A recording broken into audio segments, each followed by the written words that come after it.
and welcome back to another video. So, yes, this week we are doing my top 10. Top 10, I think, most expensive games I own. Now, will admit, a lot of this list is, I'm guessing, let's be honest, I'm guessing. So, we'll start with my honourable mention, because it arrived today, Magician Lord for the Neo Geo CD. And the only reason I say this is amongst the cheaper of these 11 is, simple fact of the matter is, I got it for 110, which, okay, very cool. However, sort of based on eBay listings that I've seen, this can go for like 200-300 quid, sort of ranges between sort of 130 to about 150. So yeah, it's sort of more towards the tail end, as is Ninja Commando for the Neo Geo CD, because the system is hideously expensive to collect for. I did pick up my last game, actually, for the system that I'm actually interested in, which was Windjammers. I picked up Windjammers, which is very exciting. I picked up the Japanese version, which does not have the best name. The name is literally Flying Power Discs, which Windjammers is much better. And then we've got Cross Swords 2. So my wife got me this, I think, for my birthday, and it's awesome. It's a really good game. I am going to be doing a video in a couple of weeks, once probably more towards the end of the year, called My Year with Neo Geo. I'm going to talk about each of the games I've acquired, because I've basically got everything I want in the span of a year. So there's other bits, there's other games, like, you know, I've got a bunch of repros over there that I may add to as time goes on, but I may replace with the actual games. But there's no conceivable way in hell I'm buying Metal Slug for £1,000. That's just ridiculous. Right, Neo Geo out the way. Get into the bulk of it. Number 9. Number 8. Number 8, yes, very much so. Number 8 is my good friend Knuckles Chaotix. So yeah, the only reason this game isn't higher is because this is the American version, and the American version, in comparison to the English or PAL version, it's just not as expensive. It really, really isn't. I got that for about 140 last year, I think. Bought it from a shop up north called Doorway to Dorkness. I bought from them before. They're really cool guys. Yeah, they're fully on board with it. I called him up and went, oh yeah, you know, I got the address wrong, blah, blah, blah. Could you send it to this one? He was like, oh yeah, I saw that. Do you have an you know, it's the American copy. You're okay with that? And I went, yeah, I've got a Polymega, so doesn't matter. I've also got a region 3, 32X. I just need a region 3 Mega Drive to play it on. But yes, not bad. Slightly, you know, this will probably be slightly further up the list. Couple of one limited run game, one I Am 8-bit release, both of which are hideously expensive nowadays. Firewatch. So yeah, I meant to buy Firewatch years ago when it was like 40. Now it's over 100, nearly 2. So yeah, I bought Firewatch. I bought Firewatch because I really fucking love that game. It is absolutely one of my favourite walking simulators I've ever played. I may plug this baddie in and play it again because I really enjoy it. Also comes with the big sick as shit map, which is pretty cool. Yeah, complete box, all very nicely presented. Very, very cool. I did not put the map properly, I don't think, because I am dumb as hell. But yes, snuff it out, Forest Burns. They did actually do a sort of spin-off game called for the Playdate, which was kind of crazy. Unfortunately, Campo Santo just seemed to be dead. Like, Valve bought them out, and then they've done literally nothing since, which is a bit of a pity. But it's Panic. I'm not going to complain. All I need Panic to do now is do Hurdling as a physical release, and we are golden. Another PS4 game. Yeah. So, this is a Lovecraftian tale, which is bullshit. It is bullshit. It is a series of short stories as a video game about tragedy and one family's attempts to propagate that, which is What Remains of Edith Finch. Another of my favourite walking simulators. I'm a big fan of these. Big fan of walking simulators. Absolutely adore them. This was hideously expensive. This was £200. I'll just admit that flat out. I bought it for £200. Probably wasn't worth £200, quite frankly. But it was an IM8-bit release. A very limited print one, from what I understand. So quite happy to have What Remains of Edith Finch in my collection, because it's pretty solid. It's a fucking depressing game. To be fair, both of these are fucking depressing games. At least Knuckles Chaotix is a little bit happier in its presentation, but yeah, sometimes I like a game tragedy, and these two are very good examples of that. So, couldn't say no.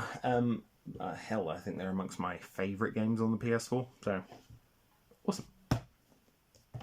5 left, we're halfway through. So, this is just going to get more expensive as time goes on, this particular game, because it is fucking expensive. It was, when I bought this, it was about £200, and that is Fire Emblem Fates Limited Edition. It is only going up, because now this is the only way you can play Revelation. Because Revelation is all contained on this game's little bloody ding-dong. Why? Well, let's be perfectly honest. I wasn't as into Fire Emblem sort of throughout the latter part of the 2010s. I got into it originally in 2014 when I bought... 2014? Yeah, 2014. 2014 when I bought a 2DS, mostly so I could play Pokemon. I wanted to get back into Pokemon via X and Y. And then I was like, I should probably get some games for this fucking thing. And I bought Awakening. And I loved Awakening. It was really good. I got to the final boss fight, and then I was like, I'm not really playing the 2DS. I think I'm going to get rid of it, because I couldn't really justify having yet another console. At the time, I was at university, so it was just really a case of, I can't afford to, it's too much. So yeah. Cut to a few years later, I'm like, hey, I'm back on the Fire Emblem train, because I bought 3 houses. It was amazing. And then I was like, I want to like Fates. I wanted to know if Fates is any good. All I hear is its story's fucking crap. It kind of is fucking crap. But I wanted all of it on one cartridge. So I decided to maybe sort of kind of take the plunge of nearly £200. Of about £200. So I bought that. Typically once a year I'll buy one game that's crazy expensive, or a console, like the Playdate, on PayPal credit, and then that'll just sort of get paid off as the months go on. I do that sort of about once a year, and then I'll just pay it off if I have the money. We've done that once this year. I'm currently paying off the Playdate. So yeah, that's fine, that's okay. Not too bad. I've got other things from that in the past that were considerably more expensive, but Fates was one of those games, as was... Actually, I think Fates... Out of all of these, I think only Fates was one of these games, which isn't too bad, to be fair. But yeah, I was like, it's £200. I want to like it. I want to like Fates. I want to get into this particular game. So what I did was I spent 30 quid on Conquest instead. I spent £30 on Conquest, and I played it, and I went, okay, fuck it. So yeah, I bought the game. So essentially I spent £200 to play one route. But having all 3 on there, I have played the ever-loving crap out of this, which... When I'm buying a ludicrously expensive game like this, is typically what I'm looking for. I still currently have Shining Force 3, and the reason it's not on this list is because it is going. It is going. I don't like it. It hasn't aged very well. I find it very monotonous. It's not a fun game to play. So as a result, you will not see Shining Force 3 on this list, but I do currently still have it. It will be going out the window because when I buy a game this expensive, it has to be one I want to play. That is the case for all of these. Every single one of these games is one I want to play. So Fates really, really had to be a game I wanted to play, so I decided to do the only thing I could, which is I bought Conquest. I played like half an hour, well, not even half an hour. I think I played like a couple of hours. Loved it. It was amazing. It was genuinely so good. Absolutely thought it was fantastic. So I bought the fucking thing. Yeah, spent £200 on Fire Emblem Faces limited edition, and it is pretty good. So we have 4 left, but yeah. Where are we? So I'm currently lowering the amount of games I'm buying. I'm actually having a bit of a clear out. I've already cleared through the Mega Drive. I'm in the process of doing the 360. I've cleared through some of the Saturn stuff, getting rid of an amiibo because I want the other amiibo version. I'm gonna think about going through the Switch. There's probably some games in there that I could quite happily get rid of, and I probably will. GameCube is being left alone. Wii has been purged. And most of the other collections just aren't really big enough to justify doing it. I've already cleared out the PS4 and the PS5. I need the PS2 and PS1 to go as well. But mostly because I've just got too many games and I just want to sort of slow down. That's why I'm sort of doing this video. I'm like, right, these games are fucking expensive. And they are games I want to keep. In comparison to games like Shining Force 3, which I just don't enjoy. It's not good. It's not good at all. In comparison to our number 4 pick, Kirby. Yeah, Kirby Air Ride. Even the American version, which this is fucking expensive. It is fucking expensive. It's absolutely mad. Now, the new one's coming out very shortly and is just basically the same game, but bigger. I have pre-ordered it. I will be playing it because I like this game. I do. The Switch 2 is sort of lining up to be a bit of a GameCube renaissance.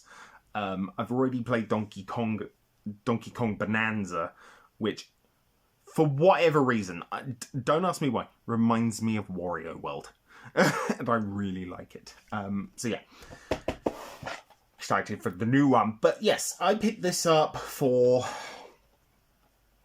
80 something, about 15 years ago. In fact, it might have been less than that.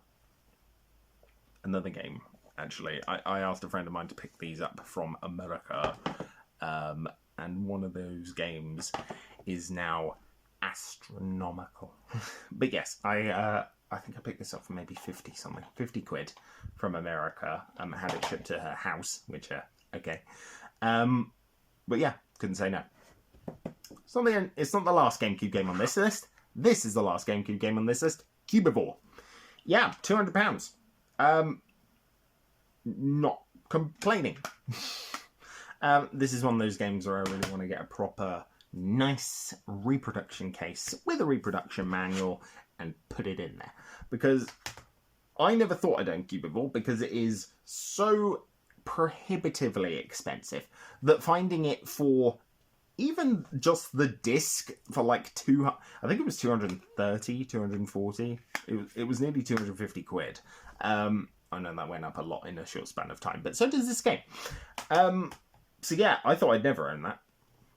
Not in a million years. So when I did own it, great. Brilliant. All aboard the fuck yes train. So yeah, I'm very happy with Cubivore. I've played a decent amount of it, and it is fucking weird. It is a fucking weird game. I've never played a game so horny, and I own Date Everything. That game is horny. This game, animalistically horny. It's madness. So yes, what games could possibly be more expensive than Cubivore? Very, very simple. 2 games I got 12, 13 years ago, very similar to Kirby Air Ride, and those are Magic Knight Wraith. Now, why is this slightly cheaper than the other game I've got? Very simple, this is a reproduction case. But that I don't even know how much that disc goes for. I can't find it on eBay. I can't find how much the Hikaru one goes for. The Fu and the Umi ones, they go for, you know, the Fu one, who is the green one. Fu goes for about 350, 375. Umi goes for £600 to £700. Hikaru I just haven't found. It probably is the most common. So it wouldn't surprise me if it was 200, 300, 400 quid. Which is fine. I'm more than happy to own this game. I've played it a decent amount. I really, really like it. I really like it, and I'm not a big action RPG guy, especially of this time, but it's really funny. It is really funny. It is legitimately funny. It's absolutely stunning. It plays very, very well. Music's really good. The FMV cutscenes could do with a bit of spit and polish, but yeah. Now, what game possibly can outpace Magic Knight Wrath in terms of expenses? Yes, it's Panzer Dragoon Saga! Of course it is. Of course it's Panzer Dragoon Saga. I have talked about this game to death. I've actually been playing it. I downloaded the entire game onto my Polymega, and I've been playing it because I don't want to ruin the game itself. So yeah. It sits in its case. It is perfect. It's in good condition. The box isn't. The box is not in the best condition, but that's okay. Bit of a funny story with this. Collectively, this cost me £200. 400 years ago. 400 years ago. No, it cost me £200 back in 2013, I think, 2014. So originally, we'd found what I thought was a copy of the game on Amazon, back when Amazon had. Could find decent games on Amazon. Hell, I found Blazing Rangers on there for 28 quid. Come on. But yeah, so Panzer Dragoon Saga, we thought we'd find it for 60. We wait. It's in the post. It arrives. It's the fucking manual. Yeah, the guy did, to the guy's credit, he did try to contact us multiple times to say, hey, look, this is just the manual. Are you sure you want it? Blah, blah, blah.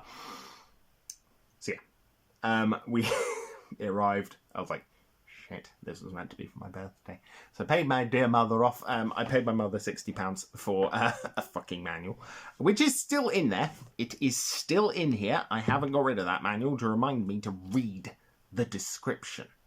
And I haven't failed in that since. But then I picked up the game a year later, also for my birthday, from my dear mother, for 140, and it was 100% the game.